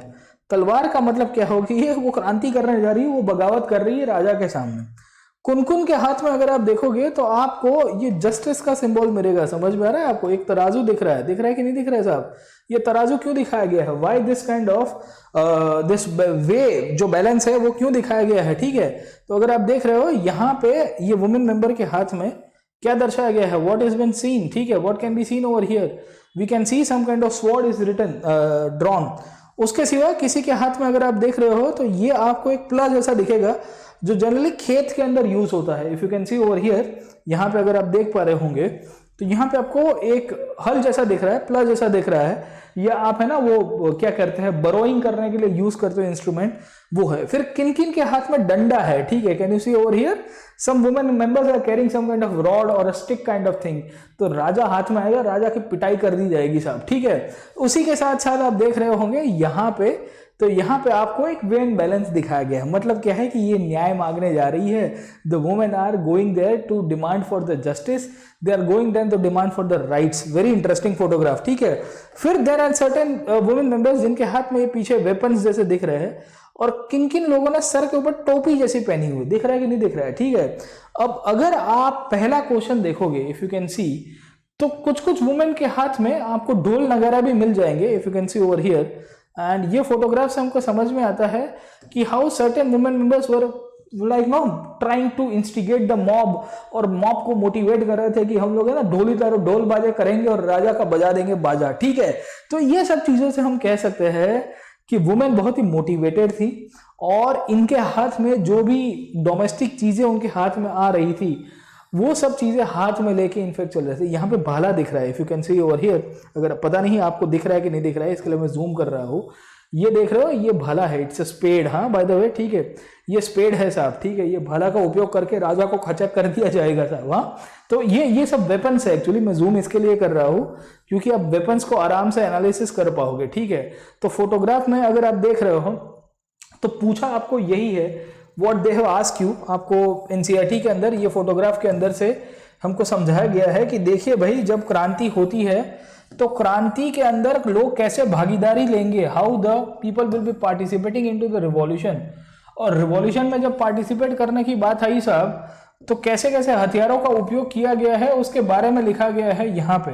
It is written over here. ठीक है, तो मैं आपको क्या बता रहा था, their actions, postures and the objects that they are carrying, look carefully to see whether all of them come from the same social group. अब देखिए, ये एक और क्वेश्चन है, this is one more question that is been asked. ठीक है, अगर आप देख पा रहे होंगे, if you can see over here, क्या आपको लगता है कि जितनी भी वुमेन मेंबर्स है they belong to the same social group? No my friend, मैं जरूर से कहूंगा they belong to the very different social groups. क्यों? क्योंकि कोई कोई घोड़े के ऊपर है। If you can see over here, there are certain members who are riding horses. ठीक है, वो घोड़ा चला रही है साहब। उसके साथ साथ हम लोग जब देखते हैं कि कुछ कुछ वुमेन मेंबर्स के हाथ में हमको देखने को मिलता है ये टोपी वोपी पहनी हुई है। Certain women members who are basically wearing some kind of hat. दिख रहा है कि नहीं दिख रहा है? तो जो हैट पहनी हुई है, she might be belong to the higher middle class या बुर्जुआ क्लास से बिलोंग करती होगी। उन्होंने भी अपना कॉन्ट्रीब्यूशन दिया है फ्रांस की क्रांति के अंदर। ठीक है, गेटिंग माय पॉइंट? तो ये सब चीजों से हम लोग जरूर से कह सकते हैं कि फ्रांस के अंदर वुमेन का पार्टिसिपेशन रिवॉल्यूशन में काफी बड़ी मात्रा में था। पहला पॉइंट। दूसरा पॉइंट, हम लोग फ्रेंच रिवॉल्यूशन के अंदर ये भी जरूर से कह सकते हैं कि they belong to the different social group. ठीक है, what symbols the artist included in the image, what do they stand for, do the actions of the women reflect traditional ideas of how women were expected to behave in public? अब देखिए, ये बहुत interesting question पूछा गया है। क्या पूछा गया है? what were expected, नहीं, क्या पूछा गया है? पूछा गया है what do they stand for, do the actions of the women reflect the traditional ideas of how women were expected to behave in public? अब देखिए, जनरली एक ट्रेडिशनल आइडिया कैसा था, तो स्त्रियों को कैसे रखा जाता था फ्रांस के अंदर भी, क्योंकि परंपरागत समाज था। जैसे भारत के अंदर भी आज की तारीख में अगर हम लोग देखते हैं तो सोसाइटी क्या बोलती है, सोसाइटी यही कहती है कि वुमेन मेंबर्स को ऐसे रहना चाहिए, ऐसे खाना चाहिए, ऐसे पीना चाहिए। Getting my point? इससे सिवा और कुछ नहीं बोलेंगे साहब। तो फ्रांस के अंदर भी ऐसा ही था। ये पेंटिंग के द्वारा हमको समझ में आ रहा है कि जो ट्रेडिशनल आइडियाज जो थे, ये ट्रेडिशनल आइडियाज के विपरीत हमको देखने को मिलेगा कि फ्रेंच वुमेन जो थी उन्होंने पार्टिसिपेट किया था। उन्होंने कहा कि भाई देखिए, हमको समाज वमाज की नहीं पड़ी, हमारे अधिकारों की पड़ी है, ठीक है। तो इस तरह चीज़ों से हम लोग देखने की कोशिश करते हैं कि ये बहुत इंटरेस्टिंग था। किसी ने हॉर्स चलाया हुआ है, बहुत सारी वुमेन्स के हाथ में वेपन्स है, बहुत सारी जो स्त्री है जो कहीं ना कहीं अलग अलग क्लास से बिलोंग करती है, कोई इलीट क्लास से है, कोई मिडिल क्लास से है। इन सब का अपना कंट्रीब्यूशन हमको फ्रांस की क्रांति के अंदर मिलेगा। और हम ज़रूर से कह सकते हैं कि फ्रांस की जो क्रांति होती है, the French revolution that took place, वहाँ पे वुमेन का कंट्रीब्यूशन काफ़ी ठीक ठाक मात्रा में, काफ़ी बड़ी मात्रा के अंदर भी मिल जाएगा। अब उसी तौर के ऊपर एक और पेंटिंग आपको दिया गया है, there is one more painting over here, जो दिया गया है किसके द्वारा में दिया गया है, नैनिन वैलेन, ठीक है। ये पेंटिंग है लिबर्टी का। अगर आप देख रहे हो यहाँ पे, this painting is related to liberty. अब देखिए, लिबर्टी की परिभाषा आपको समझाने की कोशिश करता हूँ। Let me explain you the idea of liberty, ठीक है। अब फ्रांस के अंदर जब हम लोग देखने की कोशिश करेंगे तो लिबर्टी एक फंडामेंटल आउटकम है जो फ्रेंच रिवॉल्यूशन के साथ जुड़ा हुआ है। और लिबर्टी, इक्वालिटी और फ्रेटर्निटी जो है, ये तीन के तीन जो कंसेप्ट है जो फ्रांस ने पूरी दुनिया को दिए हैं। अब सवाल ये आता है कि लिबर्टी को कैसे दर्शाया जाता था। तो जनरली क्या है कि फ्रेंच सोसाइटी जो थी वो मेल डोमिनेटेड सोसाइटी थी। कैसी थी? मेल डोमिनेटेड सोसाइटी थी। तो because French society was a male dominated society, mark my words, because the French society was a male dominated society, we see कि वुमेन को ज़्यादा इनफैक्ट ना तवज्जो नहीं दी जाती थी। बट एक पेंटिंग मिलता है जहां पे बोला गया, this was one of the rare paintings which was done by women artist. The revolutionary events made it possible for the women to train with established painters and to exhibit their works in the salon, which was an exhibition held every 2 years. This painting is a female allegory of liberty, that is the female form of symbolizes the idea of female, ठीक है। तो यहाँ पे अगर आप देख रहे हो, लाल कलर की टोपी आपको दिखेगी। लाल कलर की टोपी किसके लिए है? फ्रीडम के लिए दर्शाई जाती है। मैंने आपको प्रीवियस क्लासेस के अंदर सिंबल्स पढ़ाए थे, याद आया कि नहीं है आपको? फ्रांस की क्रांति के सिंबल्स।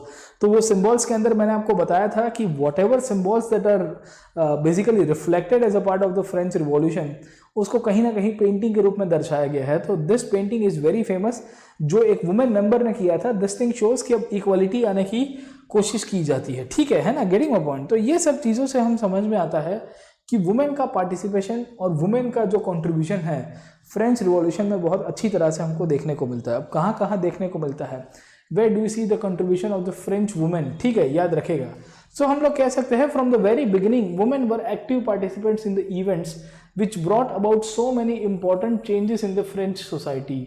फ्रांस के समाज के अंदर बहुत बड़ी मात्रा में परिवर्तन लाने की कोशिश की गई है वुमेन मेंबर्स के द्वारा। पहला पॉइंट तो ये लिखा गया है, they hope that their involvement would pressurise the revolutionary government to introduce the introduce measures to improve their life. अब देखिए, ये बहुत दो इंपॉर्टेंट पॉइंट के बारे में आपको समझाने की कोशिश करता हूँ। वुमेन का कंट्रीब्यूशन क्यों बढ़ता है, उसके पीछे दो तीन कारण थे। पहला कारण ये था कि जब मोनार्की को हटा दिया गया, या फ्रांस इनफैक्ट जब रिपब्लिक की तरफ चला जाता है, किसकी तरफ चला जाता है? रिपब्लिक की तरफ चला जाएगा। और जो नई गवर्नमेंट पावर के ऊपर आई है, ये नई गवर्नमेंट कुछ कुछ रिफॉर्म्स लाए, और रिफॉर्म्स के अंदर जो वुमेन एम्पावरमेंट का जो कंसेप्ट है उसको हाईलाइट कराने की कोशिश आपको इसके द्वारा कराने की कोशिश की गई है, ठीक है। So what do we see कि वुमेन का पार्टिसिपेशन फ्रांस की क्रांति के अंदर बहुत बड़ी मात्रा में। जैसे भारत का राष्ट्रीय आंदोलन को आप पूछो, you ask me the name of the Indian national movement, तो इंडियन नेशनल मूवमेंट में क्या वुमेन का कंट्रीब्यूशन था कि नहीं था? हाँ, आप मुझे बताइए साहब। You tell me what was the contribution of the women members in the Indian national movement. आपने पढ़ा होगा women members in the Indian national movement. You can start with Rani Lakshmibai या रानी चिन्नम्मा ऑफ कित्तूर, वहाँ से शुरू होता है। और फिर उसके बाद आप देखते रहिए, पढ़ते रहिए, कितने सारे, सरोजिनी नायडू, एनी बेसेंट का नाम है, दुर्गा भाभी भगत सिंह के साथ, इनफैक्ट HSRA के साथ जुड़े हुए थी, भगवती चरण वोरा की वाइफ हुआ करती थी। उसी तौर के ऊपर अगर आप देखिए तो आपको नीली सेनगुप्ता जैसे लोग मिलेंगे, इंक्लूडिंग हम लोग जब और वुमेन मेंबर्स की बात करेंगे तो कांग्रेस के अंदर ही आपको वुमेन मेंबर्स के रूप में अनुसुईया बेन साराभाई, जो गांधी जी के साथ जुड़ी हुई थी, मीरा बेन, वो भी गांधी जी की अनुयायी हुआ करती थी। Again when we see the 1930s and 1940s, तो उसके बाद मैडम भिखाजी कामा सबसे पहले 1907 के अंदर उनका भी कंट्रीब्यूशन है। तो we find multiple women members जिनका पार्टिसिपेशन नेशनल मूवमेंट के अंदर था। फ्रांस में भी क्रांति के लिए वुमेन फाइट कर रही थी, औरतें फाइट कर रही थी, स्त्रियां फाइट कर रही थी, वो भी चाहती थी कि उनको अधिकार मिलना चाहिए। और इसी के कारण क्या देखने को मिलता है कि इनका मानना ये था कि अगर हमने रिवॉल्यूशन के अंदर पार्टिसिपेट किया है तो जो नई सरकार आएगी वो हमारे लिए इनफैक्ट कुछ ना कुछ अच्छा काम करेगी, ठीक है। तो इसी के कारण हमको देखने को मिलता है कि वुमेन का पार्टिसिपेशन अब बढ़ेगा और वुमेन रिफॉर्म्स के लाने की कोशिश करती है। अब देखिए वुमेन की कंडीशन क्या हुआ करती थी, what was the condition of women before revolution, उसके बारे में हम लोग देखते हैं कि what was the condition of women. क्या देखते हैं, condition of women before the revolution, क्रांति होने से पहले वुमेन की क्या कंडीशन थी, उसके बारे में एनसीईआरटी ने एक बहुत इंटरेस्टिंगली पॉइंट से पढ़ना शुरू किया है, लिखना शुरू किया है। उसके बारे में थोड़ा बहुत देखते हैं। अब देखो एनसीईआरटी क्या लिखती है, most of the women of the third estate had to work for a living, मतलब फर्स्ट और सेकंड एस्टेट की वुमेन काम नहीं करती थी जनरली, क्योंकि वो तो राजे रजवाड़ों के साथ जुड़ा हुआ था या क्लर्जी क्लास से बिलोंग करती थी, तो उनको कोई काम करने का उतना कोई मगजमारी नहीं था। और इसके कारण थर्ड एस्टेट वालों के ऊपर सबसे ज़्यादा बोझा था। मैंने आपको बताया था थर्ड एस्टेट वाले टैक्सेस भी ज़्यादा पे करते थे, थर्ड एस्टेट वालों के साथ भेदभाव भी सबसे ज़्यादा था। सब कुछ थर्ड एस्टेट के साथ तो होता था भाई, पूरा फ्रांस जो था that was based on the third estate only, ठीक है। तो यहाँ पे भी यही कंडीशन है। They worked as a seamstress or the laundress, sold flowers, fruits and vegetables at the market, or were employed as domestic servants in the house of the prosperous people। तो उनको है ना घर के अंदर सर्वेंट के रूप में काम कराया, या जो भी छोटी मोटी चीज़ें जो थी लॉन्ड्री का काम करने का हो गया, कुछ सामान बेचने का है ना, सब्जी और फल फूल बेचने का काम का जिनका था। तो इनकी सिचुएशन बहुत ख़राब थी वुमेन की। तो बिकॉज थर्ड एस्टेट में ये लोग नीचे आया करते थे, इनका शोषण भी सबसे ज़्यादा होता था, तो इनका भी कंडीशन बहुत खराब मिलेगा आपको, ठीक है। Most women did not have access to the society, I would say education और job training, and this is one of the reasons we find कि जब एजुकेशन नहीं होता तो एम्पावरमेंट भी नहीं आता है। समझ में आता है कि नहीं आता है? एजुकेशन ऑलवेज एम्पावर्स यू, सही कि गलत सा। आप किसी को शिक्षा दोगे तो ऑटोमेटिकली आप सशक्त करा दोगे उनको, क्योंकि एजुकेशन से जॉब मिलेगी, एम्प्लॉयमेंट होगा, इनकम बढ़ेगी। इनकम बढ़ती है तो क्या होती है, कोई भी इंसान सक्षम बन जाता है, उसको लगता है कि हम कुछ तूफानी कर सकते हैं। गेटिंग माय पॉइंट है ना? तो ये जो सिचुएशन है साहब फ्रांस के अंदर, ये जो सिचुएशन है फ्रांस के अंदर, ये सिचुएशन फ्रांस के अंदर वुमेन को मोटिवेट करती है कि हमको हमारा खुद का भविष्य अगर सुधारना है तो क्रांति में भाग लेना बहुत ज़रूरी होगा। If you will not take part in the revolution, अगर हम लोग इनफैक्ट रिवॉल्यूशन के अंदर पार्टिसिपेट नहीं करेंगे तो फिर हम लोग को कोई अधिकार नहीं देगा। फ्रांस के अंदर पुरानी शासन पद्धति के अंदर हमको देखने को मिलता है कि खाली वही लोगों को वहाँ पे एजुकेशन का या जॉब का एक पूरा का पूरा अधिकार था, वेरी लिमिटेड पीपल, ठीक है। क्या लिखती है, ओनली डॉटर्स ऑफ नोबल्स और wealthy members of the third estate could study at the convent after which their family arranged a marriage for them, ठीक है। तो भाई वही स्त्री जिनके फादर कोई अच्छी पोजीशन में हो या जो थोड़े बहुत अमीर लोग हो, थर्ड एस्टेट के अंदर उनको पढ़ाई वढ़ाई करने का अधिकार था, और उनके अंदर भी वही था कि पढ़ाई करने के बाद शादी ब्याह करा देते थे, ठीक है। तो ये सब सिचुएशन में हमको देखने को मिल रहा है कि फ्रांस के अंदर जो नॉर्मल वुमेन राइट्स की बात करते हैं, when we consider the normal women rights in France, तो बहुत ही ख़राब थे, और उनके पास कोई नॉर्मल मतलब जो जिस हिसाब से राइट्स होने चाहिए वो नहीं देखने को मिलेंगे हमको। यहाँ बहुत सारी चीज़ें लिखी गई है कि उनको फैमिली का काम था, कुक के रूप में काम करना पड़ता था, फिर ब्रेड बनाने का काम करना पड़ता था, बच्चों की देखभाल करनी पड़ती थी। ये सब सिचुएशन में वुमेन की कंडीशन बहुत ख़राब थी। इनफैक्ट वुमेन काम भी करती थी, even when the women was working, इनके वेजेस भी हमको क्या देखने को मिलेगा, पुरुषों से कम मिलते थे, ठीक है। So their wages were also lower than the men. अब समझिए कि क्या कंडीशन फ्रांस के अंदर थी, क्योंकि कंटिन्यूसली उनके साथ भेदभाव हो रहा था। तो in this situation we see कि जब फ्रांस की क्रांति होती है, when the French revolution took place, the women started speaking out for themselves. Speaking out का मतलब क्या है कि इन्होंने बोलना शुरू कर दिया कि देखिए भाई अब हम बोलेंगे, हमारे हिसाब से हमको है ना कुछ हमारे अधिकार भी चाहिए। तो what the women members did, ठीक है, they started voicing out the interest in the newspapers and the political clubs. तो जैसे जैकोबिन जैसा क्लब बना था, ऐसे और भी बहुत सारे क्लब्स फ्रांस के अंदर बने थे। उन सब के जितने भी मेंबर्स थे सब के सब है ना वुमेन राइट्स के लिए इक्विवेकल हो गए हैं।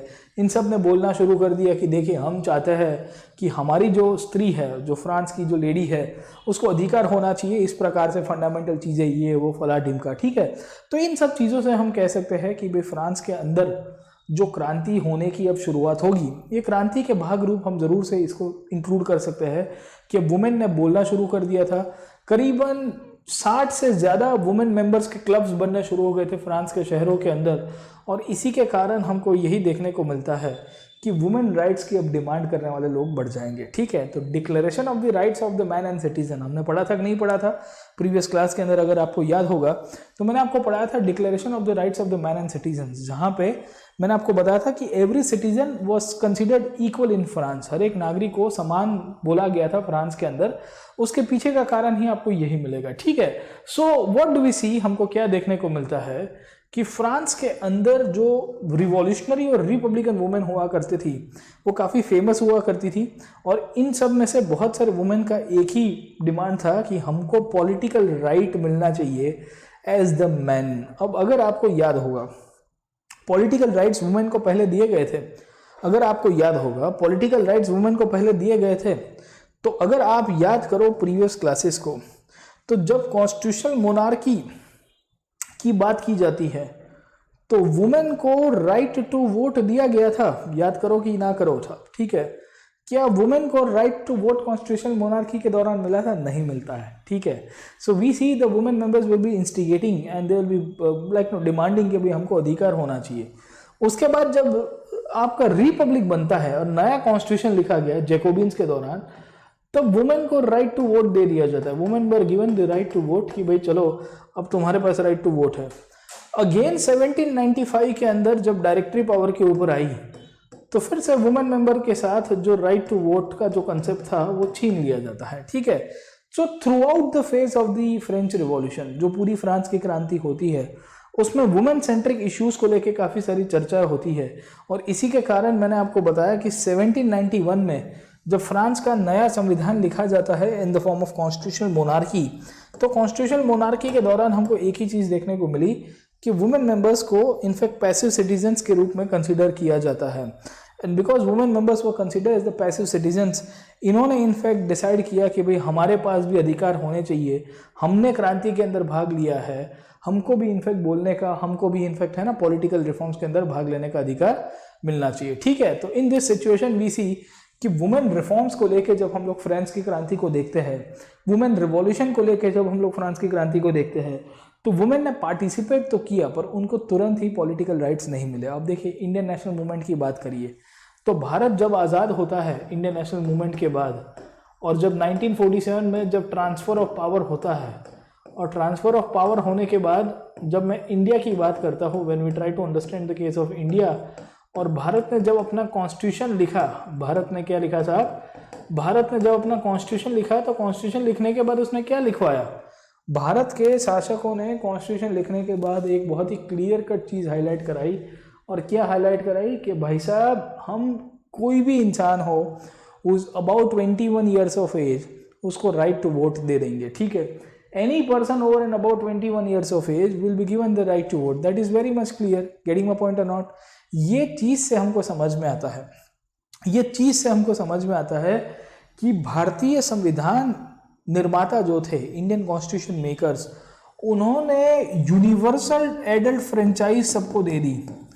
एंड यूनिवर्सल एडल्ट फ्रेंचाइज का मतलब यही था कि आप कोई भी समाज से बिलोंग करते हो, आप कोई भी धर्म जाति से बिलोंग करते हो, आप कहीं पे भी आपका प्लेस ऑफ बर्थ रखते हो, आपके पास राइट टू वोट का अधिकार है, you have the right to vote, that's it. वो फंडामेंटल हो गया साहब, ठीक है, that is a fundamental case. अब ये चीज़ से हमको समझ में आता है, this thing can be identified, और यही चीज़ से हम लोग ये देख सकते हैं कि देखिए कि कैसे फ्रांस के अंदर जब उन्होंने अपना पहला कॉन्स्टिट्यूशन लिखा तो यूनिवर्सल एडल्ट सफरेज का कंसेप्ट भूल गए, और इसके लिए वुमेन को पार्टिसिपेशन, जब रिवॉल्ट होता है, जब क्रांति होती है, तो वुमेन ने पार्टिसिपेट किया, बट उनके बाद उसको फिर अधिकार नहीं दिया जाता है, ठीक है। So only then they felt that the interest will be represented in the new government, उनको रिप्रेजेंटेशन नहीं दिया जाता है। और इसी के कारण हम देखते हैं कि फ्रांस में जब पहली बार नया कॉन्स्टिट्यूशन लिखा गया तो वुमेन्स को राइट टू वोट नहीं दिया गया। उसके बाद दूसरी बार जब रिपब्लिक बनता है, रिवॉल्यूशनरी सरकार आई, किसकी? जैकोबिन्स की आई। जैकोबिन्स जब पावर के ऊपर आते हैं तो हमको देखने को मिला, जैकोबिन्स जब पावर के ऊपर आएंगे, कहाँ गया? ये रहा, ठीक है। So when the revolutionary government of the Jacobins came to power, when the revolutionary government of the Jacobins came to power, we find कि वुमेन के लेकर राइट्स की बात की जाती है, और इन्होंने कहा कि देखिए हम आपके लिए सब अधिकार इक्वल कर देंगे, ठीक है। सो वी सी कि जैकोबिन्स ने बहुत सारे सिस्टम को शुरुआत की, खास करके अगर आप देखोगे तो वुमेन के अंदर वुमेन एजुकेशन को लेके प्राधान्य देने के लिए स्कूल्स बनती है। गर्ल एजुकेशन को लेके आप देखिएगा कंपलसरी स्कूलिंग बनने की शुरुआत होती है। इंक्लूडिंग कानून पास किया जाता है कि any person who is not ready for the marriage, उनको अपनी इच्छा के अगेंस्ट में जाके आप शादी नहीं करवाओगे। ये सब चीज़ों से हमको समझ में आता है कि जो पूरी की पूरी इनफैक्ट फ्रांस की शासन पद्धति है वो बदलने की शुरुआत हो जाती है। पॉलिटिकल राइट्स, इकोनॉमिक राइट्स और सोशल राइट्स भी आपको फ्रांस के अंदर मिलेगा। डाइवोर्स देने का अधिकार भी मिलेगा। Including women were allowed to go for the jobs. और इसके साथ साथ हम लोग देखने की कोशिश करते हैं इनको बिजनेस चलाने के भी अधिकार मिल जाएंगे। गेटिंग माय पॉइंट, है ना। तो in this situation we find बहुत सारी चीज़ें हमको मिलती है। लेटर ऑन जब जैकोबिन जैसा इनफैक्ट पावर आता है, और जैकोबिन्स के दौरान जब मैंने आपको बताने की कोशिश की, जब रॉबिस्पियर पावर के ऊपर था, ये रॉबिस्पियर ने इनफैक्ट बहुत सारे कानून पास करा के जो वुमेन के पॉलिटिकल राइट्स थे और वुमेन के जो पॉलिटिकल एक्टिविटीज़ थी उसको भी स्टॉप कराने की कोशिश की। अब what was the reason behind the Jacobins trying to stop the political activities? मतलब रॉबिस्पियर ने क्यों ये किया था? क्योंकि रॉबिस्पियर नहीं चाहता था कि वुमेन ज़्यादा पॉपुलर हो जाए या पावरफुल हो जाए, शायद उसकी सरकार गिरा दे, और उसके पॉलिटिकल ओपोनेंट्स भी हुआ करते थे। तो उसके कारण उसने इन सब परिस्थितियों में बहुत सारी वुमेन लीडर्स को पकड़ा, बहुत सारे लोगों को इनफैक्ट, है ना, ख़त्म करने की भी कोशिश की। बट वी सी कि वुमेन को लेके फ्रांस के अंदर इनिशियली कोई ज़्यादा प्राधान्य नहीं मिलेगा, ना ही उनको वोटिंग राइट्स दिए जाते हैं, ना ही इनके पास हम लोग कह सकते हैं कि एक इक्वालिटी के राइट्स थे, पॉलिटिकल इक्वालिटी के। और इसी के कारण जब 20th सेंचुरी के अंदर जब आपका वर्ल्ड वॉर होगा, फर्स्ट वर्ल्ड वॉर ख़त्म होने के बाद New Zealand became the earliest countries जिसने अपने वुमेन मेंबर्स को राइट टू वोट देने की शुरुआत की। पर फ्रांस की क्रांति के अंदर हमको देखने को मिलता है कि जो वुमेन का पार्टिसिपेशन था, वो वुमेन का पार्टिसिपेशन बहुत भारी मात्रा में था। वुमेन ने एक दिशा दिखाई है और स्त्रियों ने मिलके कि देखिए हमको क्या करना है, women section of the society ने, और इनफैक्ट एक मेमोरी के रूप में पूरी दुनिया को समझाने की कोशिश की है कि देखिए हम किस तरह से क्रांति कर सकते हैं। हम दुनिया को ये समझा सकते हैं कि अगर इनफैक्ट वुमेन इकट्ठी होती है तो अच्छी से अच्छी शासन पद्धति को और सरकार को भी गिरा सकती है। वो चीज़ हमने यहाँ पे आपको दिखाने की कोशिश की है, ठीक है। So we see the French women एक मोटिवेटिंग फोर्स के रूप में आती है। फाइनली 1946 के अंदर वुमेन मेंबर्स को राइट टू वोट फ्रांस के अंदर दिए जाएंगे, ठीक है। तो 46 तो काफ़ी लंबा टाइम हो जाएगा, बट इस तरह से हम लोग जब फ्रांस की क्रांति को देखते हैं तो फ्रांस की क्रांति में हमको इतना पॉइंट पता चलता है कि देखिए कि कैसे फ्रांस की क्रांति हुई। अब देखिए फ्रांस की क्रांति के अंदर जब हम लोग वुमेन मेंबर्स की बात करेंगे तो क्या क्या चीज़ें लिखी गई है फ्रांस की क्रांति में वुमेन मेंबर्स को लेके, उसके बारे में एक एनसीईआरटी में बॉक्स दिया गया है, उसको थोड़ा बहुत समझते हैं। अब जैसे समझने की कोशिश करते हैं, the life of a revolutionary women, Olympe de Gouges, ठीक है। तो इनका एक नाम है, इनके बारे में लिखा गया है। क्या लिखा गया है इनके बारे में, ठीक है, एनसीईआरटी क्या लिखती है, क्योंकि यहाँ से क्वेश्चन बन सकता है, इसके लिए मैंने आपको ये समझाने की कोशिश कर रहा हूँ, ठीक है। Olympe Gouges was one of the most important in the political active women in the revolutionary France. France के अंदर सबसे एक्टिव हुआ करती थी। She protested against the constitution and the declaration of the rights of the men and citizens as they excluded women from the basic rights। अब ये बहुत important है, आप समझने की कोशिश करो। हमने देखा था कि 26 अगस्त 1789 के डिक्लेरेशन का सिग्निफिकेंस क्या था। उसने सबको राइट्स दिए, पर वुमेन को राइट्स नहीं दिए थे, उसके अंदर भी बहुत सारा भेदभाव था। तो she was one of the earlier forces जिन्होंने कहा कि देखिए कि आप इतने सारे फंडामेंटल राइट्स सबको दे रहे हो, पर वुमेन को तो छोड़ दिया आपने, सबकी सब वुमेन को तो राइट्स नहीं दिए साहब, ठीक है। तो एक तो ये प्रश्न आया each human being was entitled to. So in the year 1791 she wrote a declaration of the rights of the woman and the citizen. This is very important. अब आप याद करिए पुरानी चीज़ों को, मैं आपको समझाने की कोशिश करता हूँ। हमने जब प्रीवियस क्लास के अंदर देखा था तो आपको पढ़ाने की कोशिश की थी कि जो declaration of the rights of the man and citizen है, याद आया आपको? Declaration of the rights of the man and citizen है, ये सब सिंबल्स को हमने पढ़ाया था। तो इसमें मैन एंड सिटीजन की बात की गई है, समझे कि नहीं समझे? ठीक है, तो इसके अंदर इनका मानना यह था कि इसमें जो वुमेन है इसको राइट्स ही नहीं दिए गए। तो लिखा भी क्या गया है, man are born free and remain equal in right, समझे कि नहीं समझे? फिर उसी तौर के ऊपर अगर आप देखोगे तो सिटीजन के रूप में कंसिडर किया गया है, पर एक्सक्लूसिव वुमेन सेंट्रिक राइट्स के बारे में नहीं दिया गया है। तो आपको कभी कभी क्वेश्चन आता है, आपको क्वेश्चन क्या आता है कि 26 अगस्त 1789 का जो डिक्लेरेशन है, 26 अगस्त 1789 का डिक्लेरेशन है, ये डिक्लेरेशन के अंदर क्या क्या खामियां रह गई थी, what were the weakness of the 1789 declaration. ठीक है, 26 अगस्त 1789 के डिक्लेरेशन की क्या क्या खामियां रह गई थी, what were the weakness of them. ठीक है, उसको क्रिटिसाइज कैसे करोगे? तो क्रिटिसाइज करने के लिए आपको अलग से कोई किताब पढ़ने की जरूरत नहीं है। क्रिटिसाइज करने के लिए अगर आप एनसीईआरटी से ढंग से पढ़ोगे तो भी आपको उसका क्रिटिसिज्म निकल जाएगा। You will be able to आराम से क्रिटिसाइज कि ये क्यों ऐसे बोला गया है, why it is written in this sense, और इसको क्यों इस तरह से हाईलाइट कराया गया है। ठीक है, so what do we see, हमको क्या देखने को मिलता है कि ये जो 26 अगस्त 1789 का जो डिक्लेरेशन है उसको ये मिस ओलंपी डी गोग्स करके जो लेडी है, कहाँ गए अपने, ठीक है, यहाँ बात कर रहे थे, we are discussing about women participation in the revolution.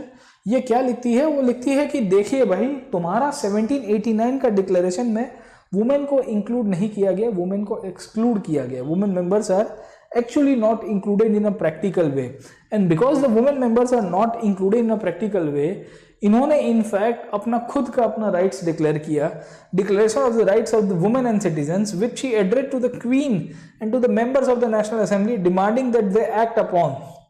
ठीक है, उस टाइम पे फ्रांस में राजाशाही थी इसके लिए।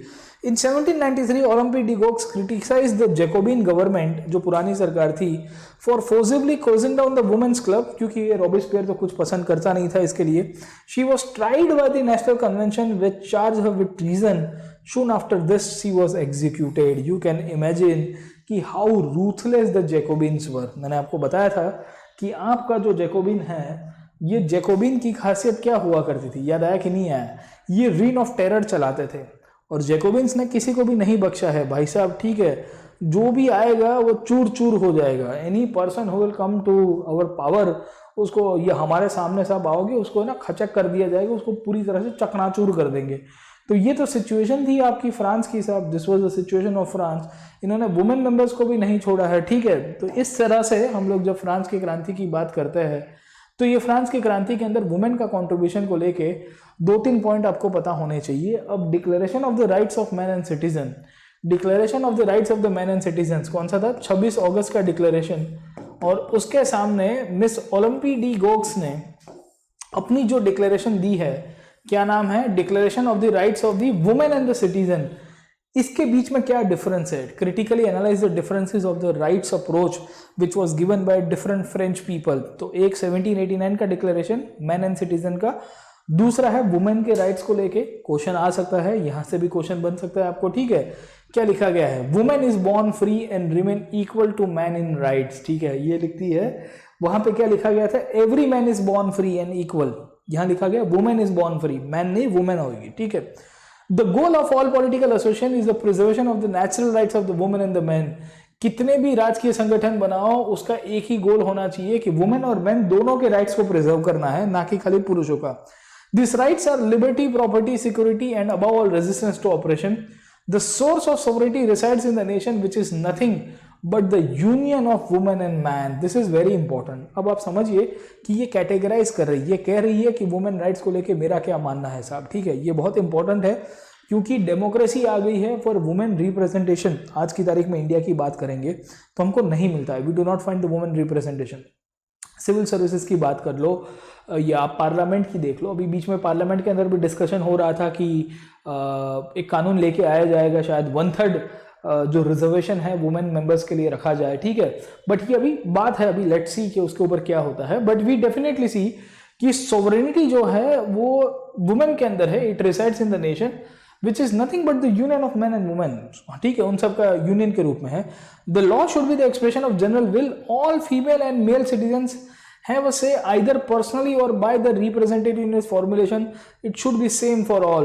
All the female and male citizens are equally entitled to all honors and public employment according to their abilities without any distinction that of their talents, ठीक है। तो ये सब चीज़ों से क्या समझ में आता है, what do we understand from these things? ये सब चीज़ों से हमको समझ में आता है कि वुमेन और मैन को इक्वल करने की बात की गई है। No women is an exception, she is accused, arrest and detained in the determined by the law, in the cases determined by the law. Women like man obey this rigorous law. कानून सबके लिए same होगा। अगर उनको पकड़ना है, उनके ऊपर कोई कोर्ट कचहरी का आपको वो चलाना है, कानून भी चलाना है, तो उसके लिए भी आपको कानूनी प्रावधान, कानूनी प्रक्रिया को ही फॉलो करना पड़ेगा। तो ये सब चीज़ों से हम कह सकते हैं कि declaration of the rights of the man and citizen के सामने declaration of the rights of the women क्या है, declaration of the rights of the women and the citizens, इन दोनों के बीच में कंपैरिजन आपको पता होना चाहिए। वुमेन का कंट्रीब्यूशन क्या था पता होना चाहिए। Last but not the least, in fact women rights को लेके 2-3 पॉइंट के ऊपर एनसीईआरटी ने फोटोग्राफ दिया है। फिर ये टॉपिक को कवर करेंगे, कंक्लूड करेंगे आज के सेशन के अंदर। ऑलरेडी हमने 1.5 घंटे के आसपास पढ़ाया है और फिर नेक्स्ट सेशन में आऊँगा तो फ्रांस की क्रांति का सबसे लास्ट टॉपिक है, उसको कंक्लूड करेंगे, ये चैप्टर को खत्म करेंगे। अब देखिए क्या लिखा गया है। In the year 1793 Jacobins power के ऊपर आए। The politician Chaumette sought to justify the closure of the women's ground on the following, ठीक है। तो वुमेन के जो क्लब्स बंद कर दिए थे रॉबिस्पियर ने, क्यों किए गए थे, ठीक है। Has nature entrusted domestic duties to men? Has she given us breast to nurture the babies? No, ठीक है। क्या कहते हैं कि साहब, है ना, कुदरत ने तो हमको उस अधिकार नहीं दिए कि हम बच्चे पाले या बच्चों को बड़ा करें, ठीक है, डोमेस्टिक काम करने के लिए। She said to a man, be a man hunting agriculture, political duties, that is your kingdom. ये लेडी पॉलिटिशियन थी, she was a lady politician. ये इनफैक्ट जस्टिफाई कर रही है कि वुमेन को बाहर नहीं आना चाहिए, ठीक है, क्योंकि नेचर ने ही इस तरह से बनाया है। तो जो पुरुष है, the male aspects of the society, उनको बाहर जाके खेती करना है, हंटिंग करना है, ये करना है, फला करना है, ढिमका करना है। But women, the things of the household, sweet duties of the motherhood, that are your task. Shameless are those women who wish to become man, have not duties been fairly distributed. क्या लिखती है साहब, ठीक है। आज भी इस प्रकार की मिसोगनी जो है ना, एक एंटाइटलमेंट पुरुष और स्त्रियों के बीच में बनाया जाता है और नेचर का एक आधार बनाते हुए बहुत लोग क्वेश्चन करते हैं कि देखिए कुछ काम कुदरत ने दिए हैं जहाँ पे ये पुरुषों को करना चाहिए, स्त्रियों को करना चाहिए, यहाँ पे स्त्रियों को आने की ज़रूरत नहीं है। और उसी के कारण फ्रांस के अंदर भी होता है। फ्रांस 1946 में वुमेन राइट्स को लेके वोटिंग राइट्स देगा। मैंने आपको बताया कि वुमेन राइट्स को लेके फाइनल वोटिंग राइट्स 1946 में दिए जाते हैं।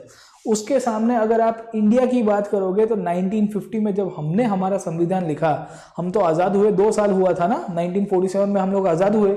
49-50 में जब कॉन्स्टिट्यूशन लिखा तो हमने कहा दिया कि सब के सब जो 21 साल से ज़्यादा उम्र के लोग होंगे उनके पास वोटिंग राइट्स है। साहब आप समझने की कोशिश करो कि कौन आगे एडवांस था, who was more advance, was it India और वॉज इट फ्रांस। फ्रांस ने 1789 में क्रांति की है, आप समझने की कोशिश करो। वोटिंग राइट्स टू वुमेन की मैं बात कर रहा हूँ, लास्ट टॉपिक मैं आपको समझा के छोड़ रहा हूँ आज का सेशन को। और जब हम लोग वुमेन को लेके वोटिंग राइट्स की जब हम लोग बात करते हैं तो हमको क्या देखने को मिलता है, व्हाट डू वी सी, कि हमने देखा कि फ्रांस जो है, फ्रांस ने 1789 में क्रांति कर दी साहब, रिवॉल्यूशन कर दिया। और वोटिंग राइट्स जो है, वोटिंग पावर जो है, जो वुमेन को दिया जाता है, कब दिया जाता है, 1946 के अंदर।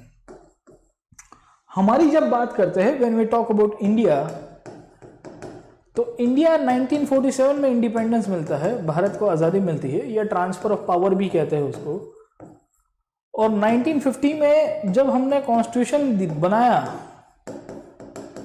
तो कॉन्स्टिट्यूशन के अंदर हमने लिख दिया कि every person has the right to vote, every citizen has the right to vote. अब आप मुझे बताइए कि who is more advance, is it the France और is it India, who is more progressive. हाँ, कौन प्रोग्रेसिव है, आप ही मुझे बता दीजिए साहब, which one is more progressive. हाँ साहब बताओ, मुझे बताओ साहब, कमेंट सेक्शन के अंदर बताइएगा। फ्रांस ज़्यादा प्रोग्रेसिव है, जो कहता है यूरोप का कि भाई हम क्रांति वाले लोग थे, हमने देखो क्या कर दिया, ये इंडिया ज़्यादा प्रोग्रेसिव है। ठीक है, भारत संविधान लिखने के तीसरे साल में, लागू करने के पहले साल में, मतलब वुमेन राइट्स के बारे में सक्रिय हो गया। 1789 से लेके 1946 तक, समझे कि नहीं समझे, कितना साल लग गया। ठीक है साहब, तो लंबी प्रोसेस है। India is more progressive compare to the European countries, याद रखिएगा, ऑलवेज रिमेंबर दिस थिंग। ये तो इतिहास का क्या है कि एक पर्सपेक्टिव और एक नैरेटिव बना दिया गया है कि भारत कंगाल था, भारत के पास कोई नॉलेज नहीं था, भारत वो है ना कि सॉलिड डेप्ट रिडन, पूरी तरह से स्लेव मेंटालिटी वाला एक प्रदेश के रूप में उसको कंसिडर किया जाता है बाय सर्टेन यूरोपियन जो है ना सुपीरियर अपने आप को मानने वाले लोग हैं। बाकी इंडिया कब से एडवांस था। ठीक है, तो आज का सेशन यहाँ तक रखते हैं। ऑलमोस्ट हमने 1.5 घंटे में डिस्कस किया है और मैंने आपको समझाने की कोशिश की है कि फ्रांस के अंदर जो क्रांति हुई उसमें हमने आज के क्लास के अंदर क्या क्या पढ़ा। तो मैंने आपको बताया कि कैसे नेपोलियन पावर के ऊपर आया, नेपोलियन का एक रिफॉर्मर के रूप में हमने पूरी की पूरी चीज़ें देख ली। We have studied about Napoleon. Napoleon के बाद हमने और क्या पढ़ा, वुमेन का contribution in the revolution. Next class में जब मैं आऊँगा, when I will be coming in the next class, जब मैं आपको नेक्स्ट क्लास में मिलूंगा, तो नेक्स्ट क्लास के अंदर what we will do, we will try to sort out the last topic of the French revolution.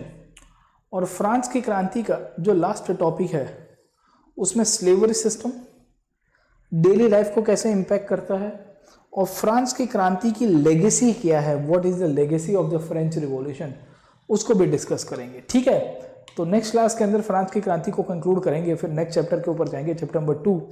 मुझे पता है काफ़ी लंबा हो रहा है, पर देखिए है ना कि कोई भी चीज़ आप कर रहे हो तो उसको अच्छी तरह से करिए, फाउंडेशन में करिए, चैप्टर को तोड़ ताड़ के पढ़िए, तो ही आपको एनालिसिस करने में मज़ा आएगी, समझने में मज़ा आएगी।